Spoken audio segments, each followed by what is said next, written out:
மூச்சை முட்டிவிடும் ஒரு பயங்கர உணர்வில் சிலையாக சில நிமிடங்கள் அசைவற்று நின்று கொண்டிருந்தாள். ம் பின்னால நகரு. ஊச்சல் போட்டியோ? ஒரே சதம். பீரோ சாவி எங்கே? எடுத்து திற. நகை பணம் எல்லாத்தையும் கிடுகிடுன்னு எடுத்துக்கொடு. டெலிஃபோனில் யாரையாவது கூப்பிடலாம்னு தப்பு கணக்கு போட்டியோ? எரிச்சலோடு அடிக்குரலில் அதட்டினான் வந்தவன். திடீரென்று துணிச்சல் ஆவேசமாக அவளுள் எழுந்தது. தெரியும், நீ டெலிஃபோனை துண்டிச்சிட்டு உள்ளே வந்திருக்க. ரொம்ப கெட்டிக்காரன் தான். ஆனால் ஏமாந்துட்ட. என்ன ஏமாந்துட்டேன்? பேசி பொழுத கழிக்கலாம்னு என்னை இப்போ நீ ஏமாத்த பார்க்குற கிழவி சீறினான் அவன். யாரையும் எப்பவும் எதுக்கும் நான் ஏமாத்தினதில்ல. நீ எதிர்பார்த்துட்டு வந்த காசு பணம் நகை எதுவும் இந்த வீட்டில் கிடையாது. அதனால எல்லாம் போய். அமெரிக்காவிலேருந்து குடியேறி வந்திருக்கேன். கடைத்தெருவு வரை சங்கதி தெரிஞ்சிருக்கு. வைரம் தங்கம் எல்லாத்துக்கும் பிரசித்தமான நாடு அது. வெறும் கையோட வந்து இத்தனை பெரிய பங்களாவில் நீ தனியாக உட்கார்ந்துருக்கிறத நம்ப சொல்றியா? நகரு. உன் பின்னாலேயே நான் கத்தியோட வருவேன். பேசாம சாவியை எடுத்து பீரோவை தர. தங்கம் வைரம் எல்லாம் நிறைஞ்ச நாடுதான் நான் இருந்தது. ஆனால் அதுகளை நான் போய் கூடையில் அள்ளி கொண்டு வந்துவிட முடியாது. பாடுபட்டு நெற்றி வியர்வை விழ உழைச்சாதான் அந்த பொருளை வாங்க முடியும். கதை விட்டுண்டு பொழுத கழிக்காதே. எனக்கு கோபம் வந்தா என்ன ஆகும் தெரியுமா? உனக்குத்தான் தீமை. வீட்டையும் என் தனிமையையும் கணக்கு போட்டுக்கொண்டு உள்ளே வந்திருக்க. இதுக்கு மேல தப்பு செஞ்சா நீ தான் கஷ்டப்படுவ. தன்னந்தனியா இருந்துட்டு கிழவி, உனக்கு ரொம்ப துணிச்சல் தான். நீ கேட்குற வைரம் தங்கம் காசு இதுகள் எல்லாம் என்கிட்ட இப்போ கிடையாது. இருக்குதல் மிச்சம் இந்த துணிச்சல் தான்.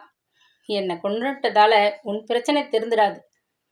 பெருசா பூதகரமா தொடரும். பேசிக்கொண்டே பின்னால் நகர்ந்தாள். கத்தியை பிடித்தபடி கூடவே நகர்ந்த அந்த வாலிபனின் முகத்தை நடையில் பிரகாசமாக இருந்த விளக்கொளியில் பார்த்தபோது அவள் மூளையில் ஒரு நினைவு மின்னல் அடித்தது. காடாக வளர்ந்து விட்டிருக்கும் மீசி தாடியை மழித்துவிட்டு அந்த கண் மூக்கு வாய் இவைகளை மட்டுமே அந்த முகத்திலே வைத்து பார்த்தால், ஆமாம், இவனை எங்கேயோ பார்த்திருக்கிறோமே, எங்கே?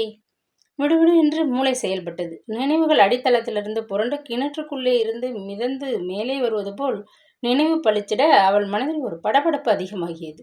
அவள் கணக்கு ஆசிரியையாக பல ஆண்டுகள் வேலை பார்த்தவள். நன்றாக விவரங்களை பத்திரமாக இருத்தி கொள்ளும் கூர்மையான ஞாபக சக்தி ஏராளம்.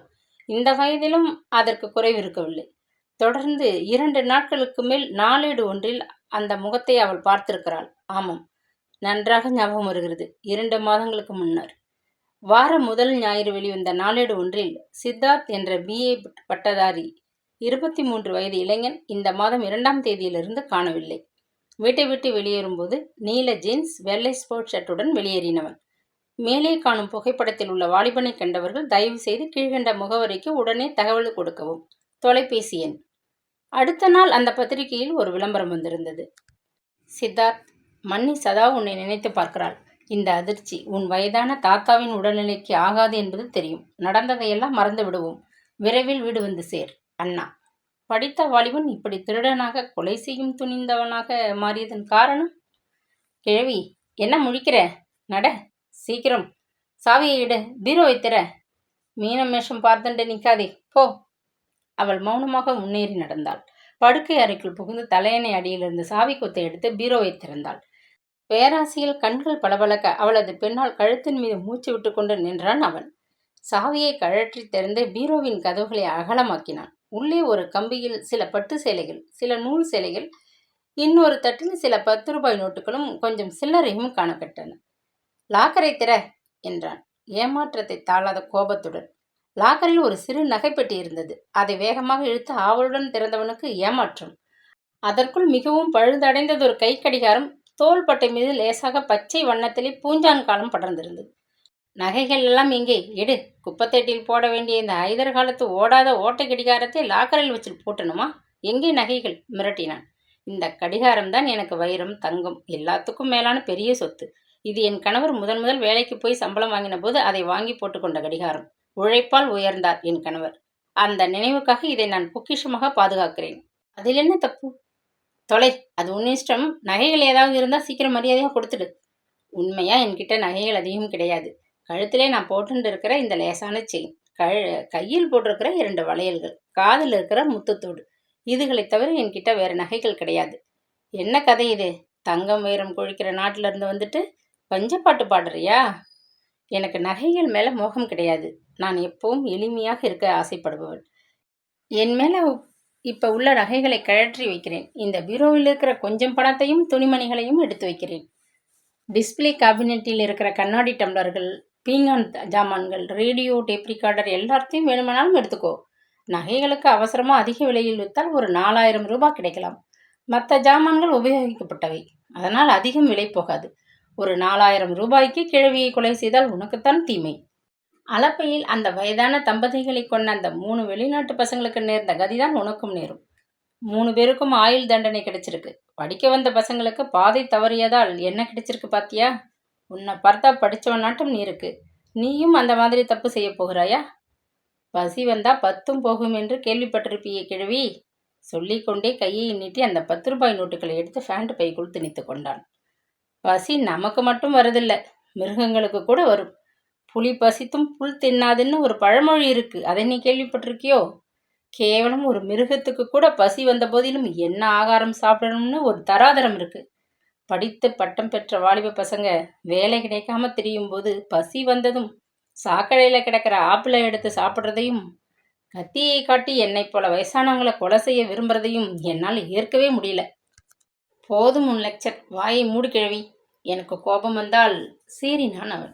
பீரோவை எரிச்சலுடன் இடது காலால் உதைத்து மூடினான். உன்னைப் போல வாலிப பசங்களுக்கு வாத்தியாராக வேலை பார்த்துருக்கிறேன். அந்த பழக்கத்தில் என்னை அறியாமல் அறிவுரை தானே வர்றது. ஒன்று சொல்ல விரும்புகிறேன். நகைகளை பேங்க் லாக்கரில் வச்சிருக்கேன்னு தானே சொல்ல போகிற? உனக்கு ரொம்ப பசியாக இருக்குன்னு தெரியுது. முதல்ல கொஞ்சம் சாப்பிடேன். மயக்க மருந்தை கலந்து கொடுத்து ஏமாத்தலான்னு பார்க்குறியா? உனக்கு ஏன் இப்படி கோணலாக புத்தி போகிறதோ தெரியல. நீ வேண்டியதை தாராளமாக எடுத்துட்டு போ. முதல்ல சாப்பிடு. என்னை நம்பாட்டா நான் தூரம் நிற்கிறேன். நீயே ஒரு தட்டை எடுத்து வச்சுட்டு ஃப்ரிட்ஜில் இருக்கிற கொஞ்சம் சாதத்தையும் தயிரையும் போட்டுட்டு சாப்பிடு. தொட்டுக்க அதில் ஒரு கரண்டி வத்த குழம்பு வச்சிருக்கேன், அதையும் எடுத்து போட்டுக்கோ. உதடுகளை நாவல் தடவி கொண்டான் அவன். அந்த மூலையிலே அசையாமல் அப்படியே நில்லு, உத்தரவிட்டான். அலமாரி தடுப்பில் இருந்த ஒரு பீங்கான் தட்டை எடுத்து மேஜை மேல் வைத்தான். ஃப்ரிட்ஜை திறந்து முன்னால் தெரிந்த ஸ்டீல் பாத்திரங்களில் இருந்த சாதம், தயிர் இரண்டையும் எடுத்தான். கிண்ணத்தில் இருந்த குழம்பையும் எடுத்து எல்லாவற்றையும் தட்டிலே கொட்டி கொண்டான். ஃப்ரிட்ஜை மூடிவிட்டு சாப்பிட நாற்காலியை இழுத்து போட்டுக்கொண்டு அமர்ந்தான். வாஷ்பேஷன் மூலையில் சோப்பும் துவாலையும் இருக்கு. முதல்ல கையை அலம்பிக்கோ, ஒரே அழுக்கு. நீ பெரிய தொணத்தொணப்பு கிழவி, சனியன் சொல்லிக்கொண்டே அவன் கோபத்துடன் கத்தியை மடக்கி ஃபேண்ட் பையில் போட்டுக்கொண்டு மூலையில் இருந்த வாஷ்பேஷனில் அவசரமாக தன் கைகளை சோப்பு தடவி கழுவி கொண்டான்.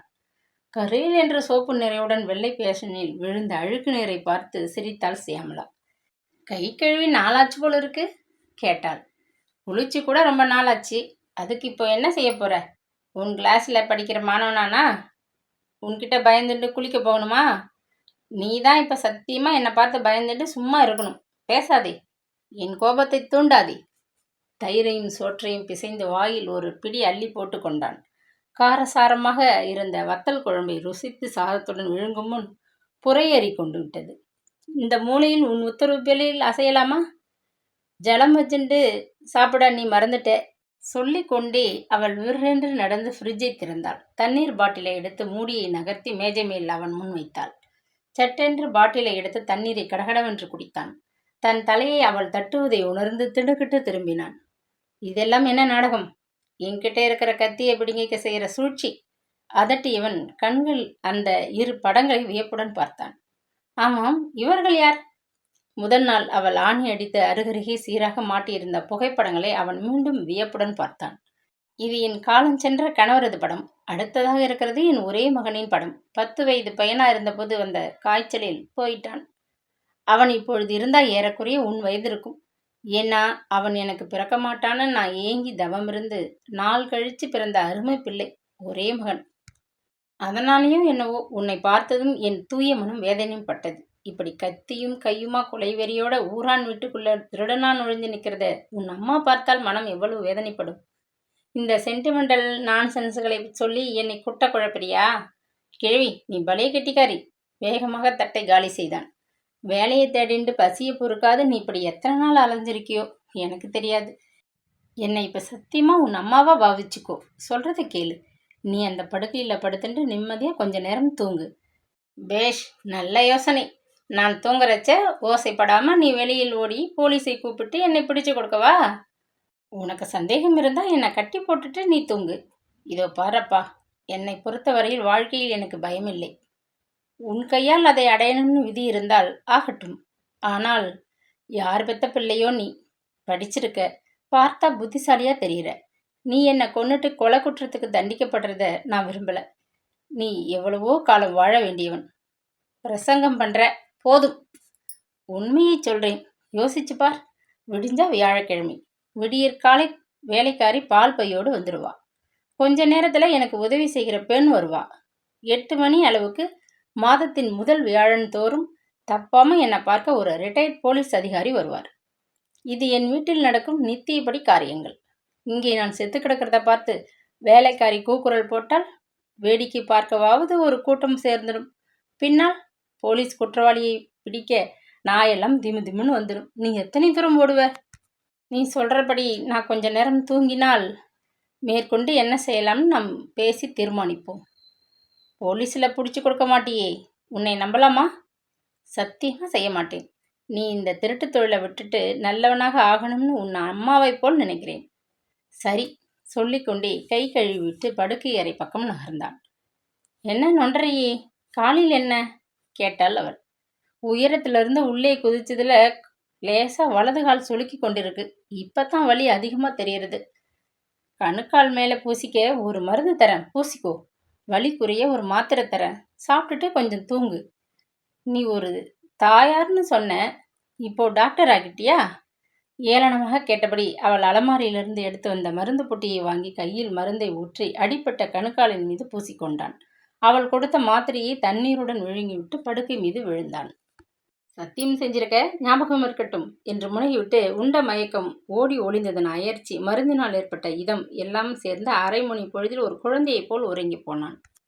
அறைக்கு வெளியே வாயிற்படி அருகே தரை மீது ஒரு ஜம்காலத்தை விரித்து அதன் மேல் ஒரு தலையணையை போட்டாள். நடு இரவை தாண்டிவிட்ட நேரமானாலும் அந்த பயங்கர அனுபவத்திற்கு பின்னர் அவளது உறக்கம் பஞ்சாய் பறந்துவிட்டது. என்ன வேடிக்கை! அப்படியும் ஒரு படித்த பையன் தன்னைத்தானே பழக்கிக் கொள்வானா? இளமையும் துடிப்பும் இருக்கையில் எதிர்நீச்சை போட்டு வெற்றி காண பின்வாங்கும் கோழைத்தனம் ஏன்? அவள் அப்படி ஒன்றும் பரம்பரை பணக்காரர் வீட்டில் பிறந்தவள் இல்லையே. அடிமட்டத்து வாசியாக அவளது தந்தை ஹிந்திக்காரர் ஒருவரின் ஜவுளி கடையில் கணக்கு எழுதி கொண்டிருந்தார். நாலாவட்டத்தில் கண்களுக்கு அணிந்திருந்த மூக கண்ணாடிகளின் கூர்மை அதிகரிக்கவில்லை. ஆபத்துக்கென்று வைத்திருந்த 500 ரூபாயை தாண்டாத வறுமை நிலை. அத்துடன் 2 பெண்களுக்கு தந்தை. குடும்ப நலத்திட்டம் தீவிரமாக செயல்படாத காலம்.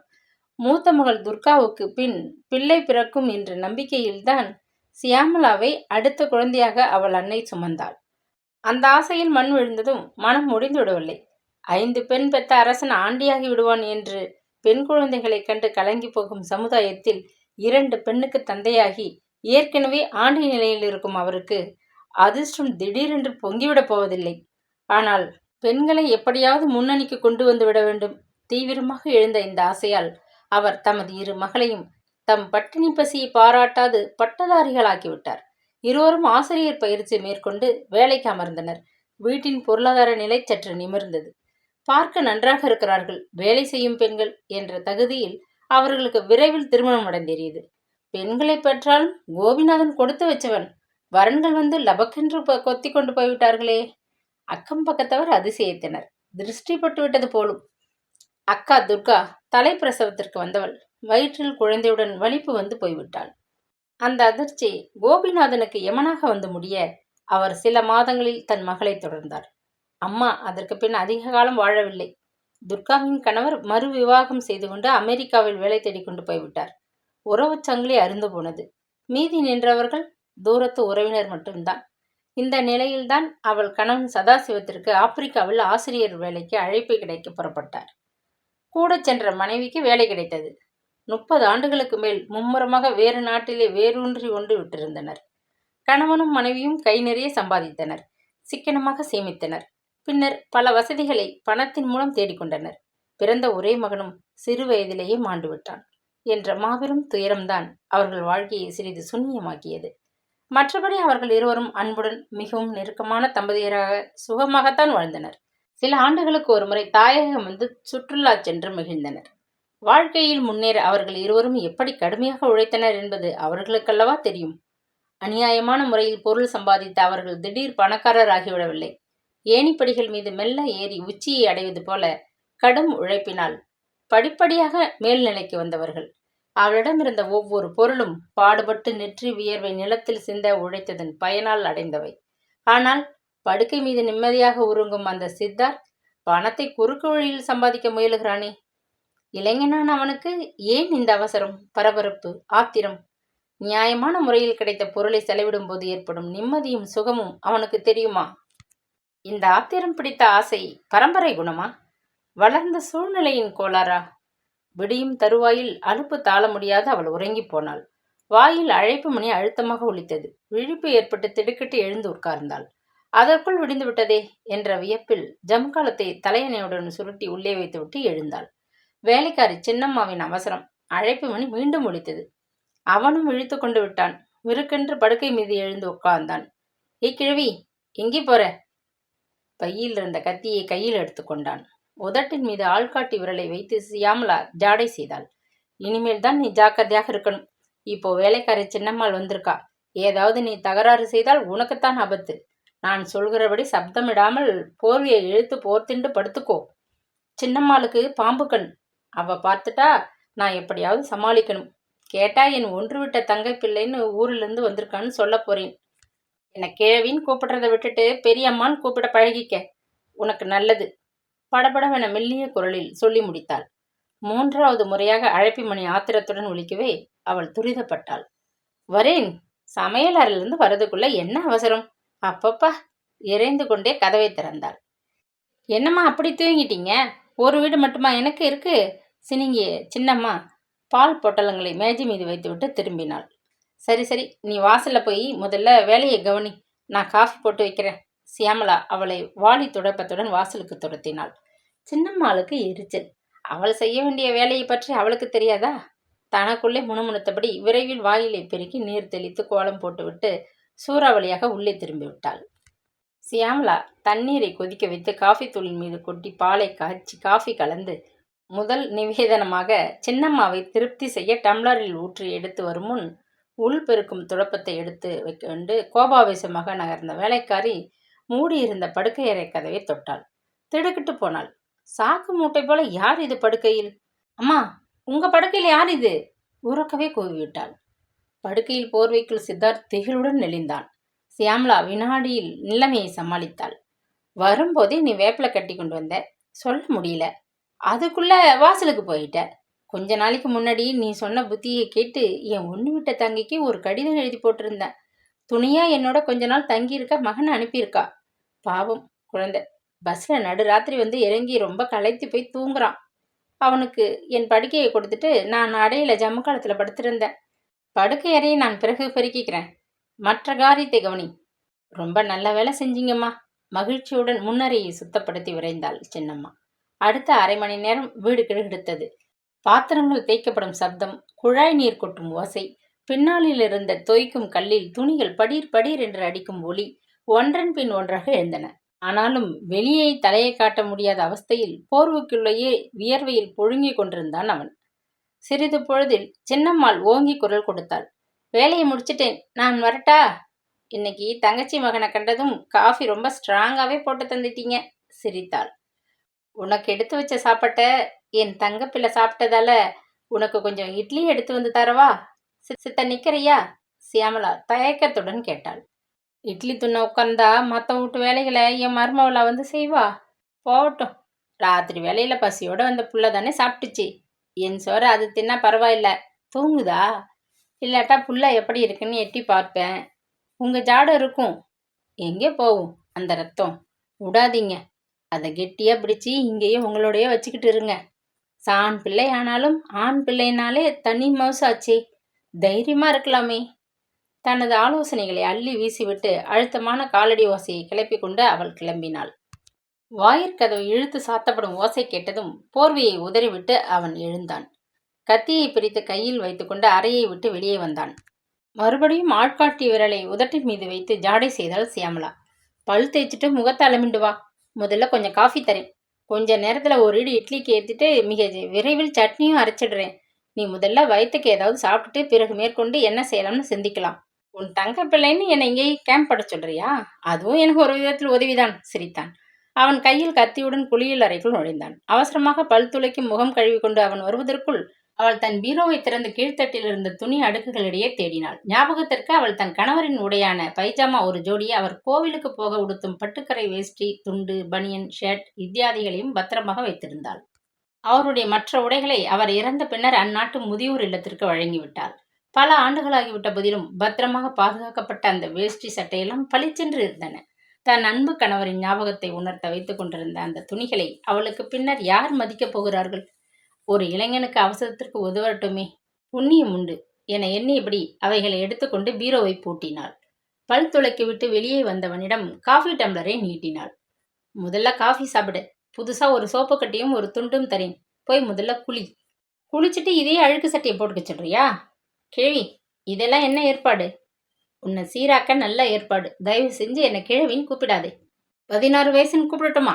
வேகமாக அவன் சிரித்தான். காஃபியை வேகமாக விழுங்கினான். நானும் ஒரு காலத்தில் 16 வயசு பெண்ணாக இருந்தவள் தான். பிறக்கும் போதே கிழவியா பிறந்துடல. நீயும் ஒரு நாள் என் வயசை அடைவ. மார்கண்டனாக என்றும் இளைஞனாக இருக்க மாட்டேன்.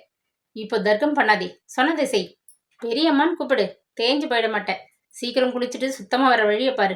ஒரு சமயம் என்னை பார்க்க அந்த போலீஸ் அதிகாரி சண்முகம் வந்தாலும் வரலாம்.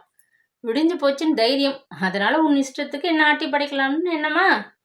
ரொம்ப பேசாதே, போய் குளி. இந்தா சோப், டவல், வேஷ்டி, பனியன், ஒரு ஷர்ட் எல்லாம் எடுத்து மேலே வச்சிருக்கேன். அதுலேயும் எடுத்துட்டு ஓடு. இத்தனை பெரிய ஷர்ட் 2 ஆள் பூந்துக்கலாம் போல இருக்கே. ஏதோ கிடைச்சதை போட்டுண்டு இன்னை பொழுத கழி. ஷர்ட்டை நாற்காலி மேலே போட்டுண்டு பனியன் வேஷ்டியோட படுக்கையில் இரு. ரயில் பயணத்தில் ரொம்ப களைச்சி போயிட்டேன்னு வரவா கிட்ட சொல்லிடுறேன். நீ போட்டுண்டு இருக்கிற ஃபேண்ட், சட்டை இதுங்களையெல்லாம் சோப்பு போட்டு துவைச்சி காய வச்சு தரேன். அதுவரை உன் வீட்டிலேயே என்னை சிறப்படுத்தி வைக்க போறியா? யோசிச்சு செயல்பட கொஞ்சம் கூட நேரம் தர மாட்டேங்கிறியே. அவசரப்படுறியே. இதே அழுக்கு துணியும் தாடியும் மிசையுமா வெளியில் அலைஞ்சா உனக்குத்தானே ஆபத்து. போலீஸ் உன்னை பிடிச்சு கொண்டா? என்ன எதுக்கு போலீஸ் பிடிக்கணுமா? எனக்கு என்ன தெரியும்? என் வீட்டு குளியல் அறை வெண்டிலேட்டர் வழியா குதிச்சு கத்தியை காட்டி என்னை மிரட்டினாப்புல வெளியில நீ என்ன துஷ்டம் காரியம் செஞ்சிருக்கியோ? வழிக்கு படாத உன் மீச தாடி சொல்றதே. நீ யாருக்கோ பயந்துண்டு அலையறேன்னு தெரியுதே. வாயை மூடு கிழவி, ரொம்ப பேசுற. உன்னை ராத்திரியா முடிச்சிருக்கணும். இப்போ நிலைமை தலைகீழா போயிட்டது இல்லையா? மறுபடியும் உளராதே. என்ன முடிச்சிருந்தா இத்தனை நாள் போலீஸ் தேடிண்டு ஓடி வந்திருக்கும். நீ இங்கேயும் அங்கேயும் ஒளிஞ்சு ஒடுங்கி இருப்ப. கத்திரிக்காய் வாழைக்காயை வெட்டாப்புல நினைச்சியா? கொலை செய்யறது அத்தனை சுலபம் இல்லை. சனியை இதுங்கிட்ட வந்து மாட்டிக்கொண்டேனா? முணுமுணுத்தபடி அவன் குளியல் அறைக்குள் சென்றான். அவனுக்காக எடுத்து வைத்த ஆடைகளை அவனிடம் கொடுத்து விட்டு பின்கதவை திறந்து கொண்டு சென்றாள் அவள். குளியல் அறை வெண்டிலேட்டர் கண்ணாடி நொறுங்கி மண் மீது விழுந்து கிடந்தது. அந்த இடத்தில் செருப்பு காலடிகள் பளிச்சென்று தெரிந்தன. உள்ளே வந்து ஒரு நாளேட்டின் ஒரு பகுதியை எடுத்துச் சென்று உடைந்த கண்ணாடி தூள்களை பொறுக்கி கவனமாக வைத்து சுற்றினாள். மண்ணில் தெரிந்த செருப்பு அடையாளத்தை கலைத்து அந்த இடத்தை சுத்தம் செய்தால் பின்னர் கண்ணாடி துண்டுகள் அகற்றப்பட்ட காகிதத்தை எடுத்துக்கொண்டு கேட்டை தாண்டி வெளியே வந்து அருகில் இருந்த ஒரு குப்பை தொட்டியில் வீசினாள். குளித்துவிட்டு வெளியே வந்தவன் அந்த ஷட்டிலை மூழ்கி விட்டிருந்ததை காண அவளுக்கு சிரிப்பு வந்தது. காலை பத்திரிகையை அவன் புரட்டி கொண்டு உட்கார்ந்திருக்க அவள் வேகமாக இட்லியை சட்னியுடன் பரிமாறி காஃபியை கலந்து கொண்டு வந்து அருகில் வைத்து உபசரித்தாள். இட்லியை பிட்டு சட்னியில் தொட்டுக்கொண்டு விழுங்கியபடி அவளை முறைத்தான் அவன். பெரியம்மா, அடுத்தபடி என்ன செய்யணும் சொல்லி தொலை. என்னை வேஷம் போட்டுக்க வச்சுட்ட, நடிக்க சொல்லிக் கொடு, அதட்டினான். நீ என்று ஒருமையில் அழைப்பதை விட்டுட்டு பெரியம்மாவுக்கு உண்டான மரியாதையை தந்து நீங்கன்னு அழ. உன் துணிகளை போய் வாளியில் போட்டு சோப்பில் ஊற வச்சு நானே துவைக்க போறேன்.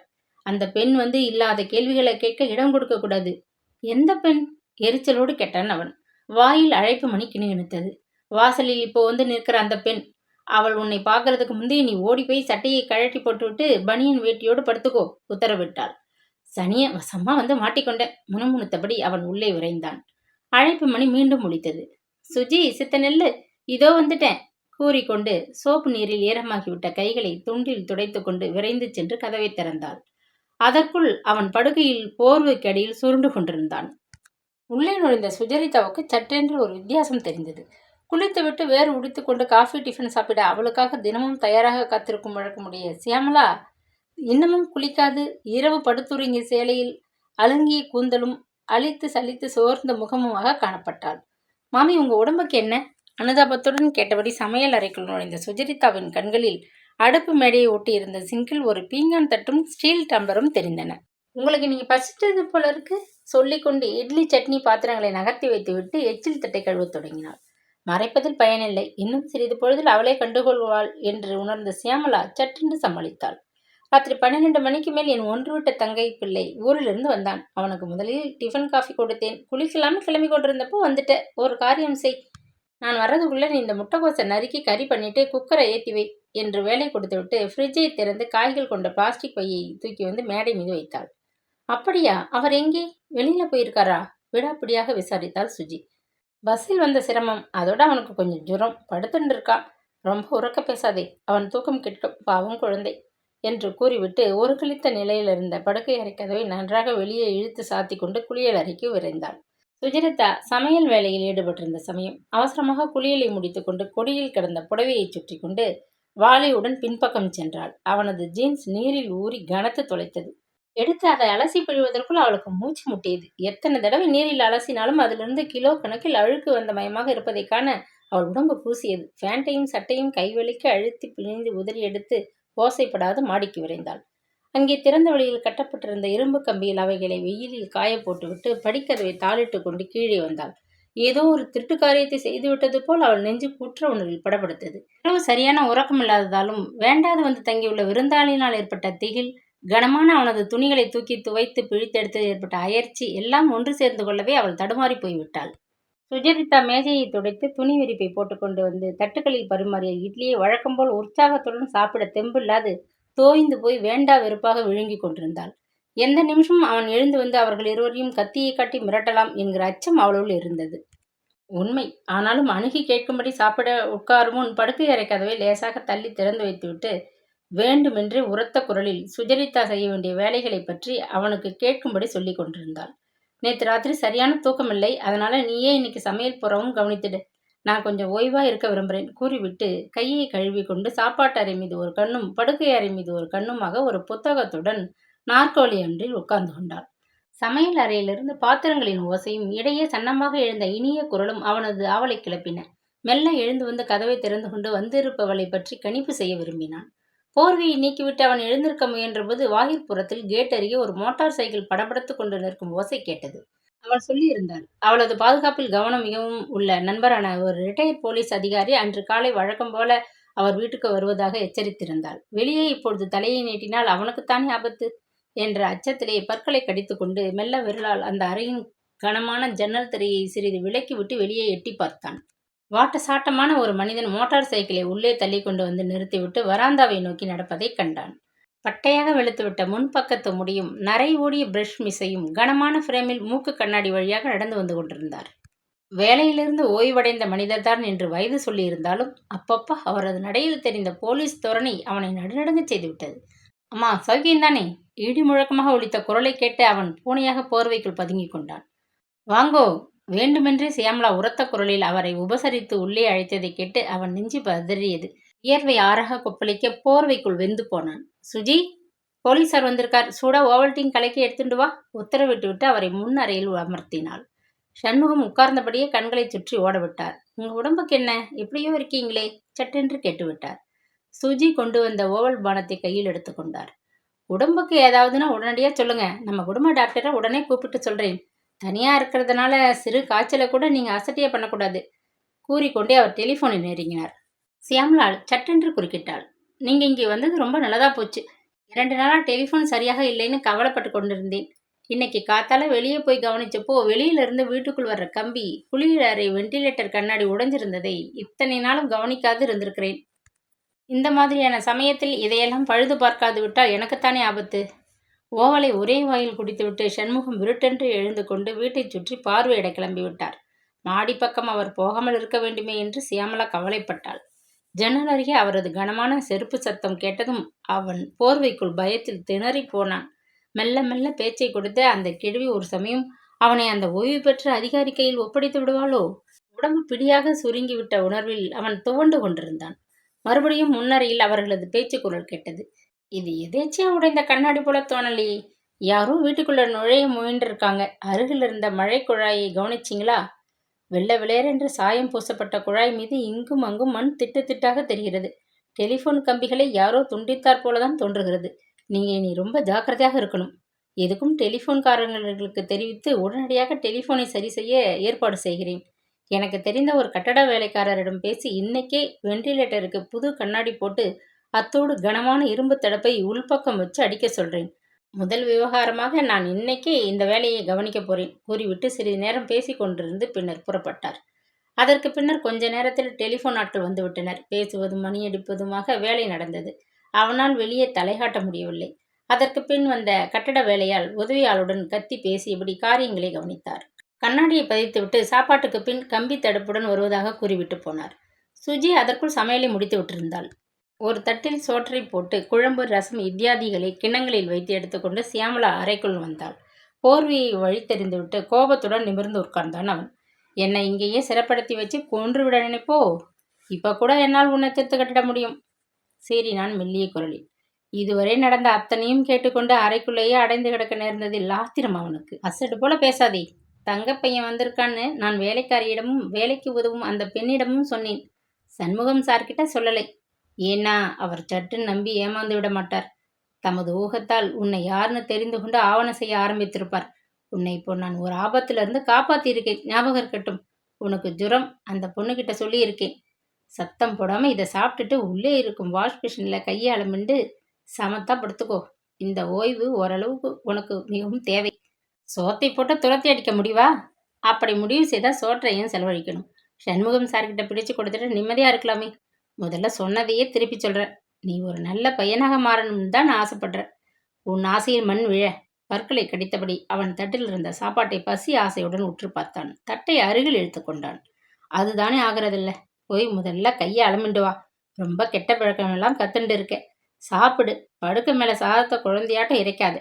தட்டை எடுத்துட்டு நான் போகணும். அதனால சீக்கிரம் ஆகட்டும். கொஞ்சம் அதட்டலாக சொன்னாள். உன் கை இப்போ மேல இருக்கு. என்னை அதட்டி உருட்டி மிரட்டி பார்க்குற. முணுமுணுத்தபடி அவன் கைகளை கழுவி கொண்டு அவசரமாக குழப்பத்துடன் சாதத்தில் சாம்பாரை விட்டு பிசைந்து வேகமாக திருப்தியுடன் சாப்பிட்டான். சரி, சாப்பிட்டுட்டேன். அடுத்தபடி மகாராணி என்ன உத்தரவு போடுறாங்களோ ஏளனமாக கேட்டேன். முதல்ல என்ன உறவு எப்படி மரியாதை பேசணும்னு சொல்லியிருக்கேன். அதை மறந்தா உனக்கு தான் ஆபத்து. 4 மணி அளவில் காஃபி கொண்டு வருவேன். அதுக்குள்ளே இந்த மண்டை வெடிக்கிற வெயிலில் உன் துணி காஞ்சிடும்னு நம்புறேன். பிறகு பிறகு கோபத்துடன் விழித்தான் அவன். பிறகு உன் சட்டையும் ஃபேண்ட்டையும் போட்டுக்கொண்டு என்னோட வெளியில் வர. அதுக்குள்ளே அந்த பெண் சுஜி போயிடுவா. உன் பேர் ராமகிருஷ்ணன், ஆனால் பாவுன்னு வீட்டில் கூப்பிடுறதுன்னு அவகிட்ட சொல்லியிருக்க. ராமகிருஷ்ணன் என்றதுமே அவன் முகம் சுருங்கி போனதை அவள் ஓரக்கண்ணால் கவனித்தாள். அந்த பத்திரிகை விளம்பரத்தில் அவள் கவனித்த ஒரு விஷயம் ஞாபகத்துக்கு வந்தது. சித்தார்த் ராமகிருஷ்ணன் என்று போட்டோ அடியில் பெயர் இருந்தது. அவனை கண்டவர்கள் சொல்ல வேண்டிய முகவரியில் முரளி ராமகிருஷ்ணன் என்று இருந்ததை அவள் மறக்கவில்லை. மொத்தத்தில் ராமகிருஷ்ணன் என்று அவனது பாட்டனின் பெயராக குடும்ப பெயராக உபயோகத்தில் இருக்கிறது என்று தெரிந்து கொண்டாள். அந்த பெயரை கேட்டதும் பையன் அரண்டு போயிருக்கிறான் என்பதை உணர்ந்ததும் அவளுக்கு உள்ளூர திருப்தி. அப்படியே வெளியே அடிச்சு துரத்த போறேன். துரத்துறதுக்கு உன் அழுக்கு துணிகளை கையோடிய நான் ஏன் போட்டு துவைச்சு வைக்கணும்? தலையெழுத்தா? பாபு, நான் சொல்றதை நன்னா கேட்டுக்கோ. சாயங்காலம் உன் உடைகளை போட்டுக்கொண்டு என்னோட நீ வெளியே வர. கடைத்தெருவில் இருக்கும் முடித்திருத்தும் மகாலில் முதலில் உன் ஆசைக்கு கொஞ்சம் மீசையை மட்டும் வச்சுக்கொண்டு மற்றதையெல்லாம் மழிச்சு முகத்தை சுத்தமாக்கி கொண்டு சிங்கப்பிடரியாக தொங்கும் உன் தலைமுடியை சீராக வெட்டி கொண்டு வர. பிறகு நாம் அருகில் உள்ள ரெடிமேட் ஆடை கடைக்கு போகிறோம். உனக்கு தேவையான ஒரு ஜோடி உடைகளை வாங்க போகிறோம். காலுக்கு நல்லதா ஒரு ஜோடி செருப்பு வாங்குவதாக உத்தேசம். எல்லாம் என் செலவில் தான், கூச்சப்படாதே. பணம் இல்லைன்னு சொன்னீங்க, இப்போ எங்கிருந்து முளைக்குது? கடைக்கு பக்கத்தில் ஒரு பேங்க் இருக்கு. அது மாலை வேலை இயங்கும் பேங்க். அதில் எனக்கு ஒரு சிறு கணக்கு இருக்கு. என் வட்டி பணம் கொஞ்சம் அதில் விட்டு வச்சிருக்கேன். அதிலிருந்து எடுத்து உடைகளை வாங்க போகிறோம். புரிஞ்சுதா? என் மாதாந்திர வீட்டு செலவுக்கு எடுத்து வச்சிருந்த பணத்தில் உனக்கு துணி வாங்கி தரப்போகிறேன். வீட்டு செலவை இந்த மாதம் கொஞ்சம் இழுத்து பிடிக்க நேரும். பெரிய தியாகி ஏளனமாக சிரித்தான். என்ன பேர் வேணும்னாலும் வச்சுக்கோ, பரவாயில்லை. இன்னும் ஏதாவது உண்டா? இந்த வீட்டில் பயப்படாம உன்னை தொடர்ந்து தங்க நான் அனுமதிக்கிறாப்புல நீ என்னை நம்பி சொன்னதை கேட்டு நடந்தா உனக்கும் நல்லது, எனக்கும் நல்லது. பெரியம்மா, நீங்க ரொம்பவே புத்திசாலி. தேங்க்யூ பாபு, அவள் புன்னகைத்தாள். கூப்பிட்டீங்களா மாமி? சுஜியின் குரல் கேட்டதும் அவள் தட்டை தூக்கி கொண்டு வந்துட்டேன் என்று எழுந்தாள். நான் கூப்பிடுற வரை இந்த அறையை விட்டு வெளியே எட்டி பார்க்கக்கூடாது. கிசு கிசுத்து விட்டு கதவை சாத்தி கொண்டு போய்விட்டாள். அவனுக்கு வந்த ஆத்திரத்தில் அறையில் கிடந்த தலையணையை ஓங்கி எட்டி உதைத்தான். அது படுக்கையிலிருந்து நகர்ந்து தரையில் விழுந்ததை வெறித்து பார்த்துவிட்டு மீண்டும் போர்வைக்குள் சுருண்டு கொண்டான்.